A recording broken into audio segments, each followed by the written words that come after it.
Kartais žodžiai krenta be jokio svorio, bet kažkaip vis tiek paliečia giliau, tarsi kažkas kalbėtų ne apie tave, o apie tai, ko pats neišdrįso jaust. Veidai ramus, bet akys pavargę, šypsenos slepia daugiau nei matai. Ir kai kažkas pasako per aštrai, gal tai ne apie tave, gal tai apie juos pačius. Nes lengva paleisti tai, kas viduj spaudžia ant kito, kuris tiesiog buvo šalia. Ir mes kartais net nepastebim, kaip skausmas kalba. Ne mes.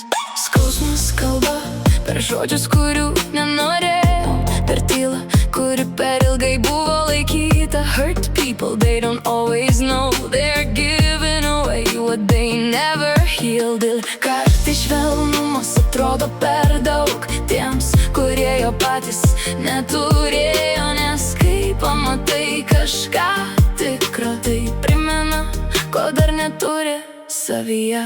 Kai esi atviras, ne visi supranta, kai esi tikras, ne visi išdrįsta likt. Vieni mato laisvę tavo balse, kiti jaučia, kad patys dar bijo taip gyvent. Ir tada atsiranda tie žodžiai tarp eilučių.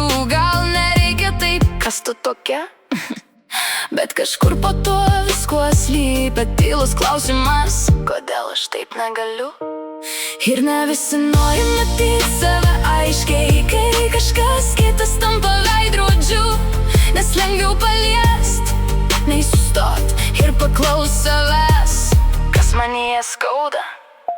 They say it's just comments, just words on a screen, bet kažkodėl jie vis tiek pasilieka minty. Not about hate, it's about what they hide. Kai pamato tave, be kaukiu alive. Tu nespaudai, tu tiesiog esi, bet kažkam tai jau per arti. Nes jei tu gali būti laisva, tai kodėl jie vis dar užrakinti savyje? It's not about you, it's never that clean. It's about the places they've never been seen, so they throw what they carry not knowing it shows. Every unhealed heart eventually flows. Eventually flows. Bet gal mes galim sustot nors trumpam ir pamatyt vieni kitus giliau. Ne per žodžius, kurie žaidžia tyliai, bet per tai, kas dar liko švelnaus viduj.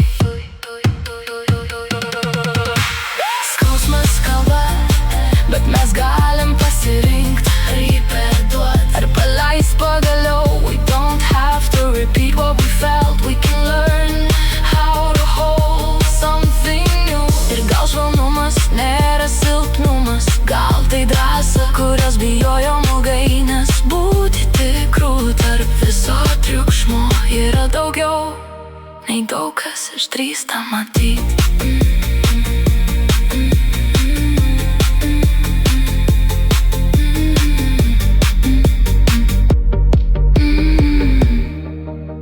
Nei daug kas išdrįsta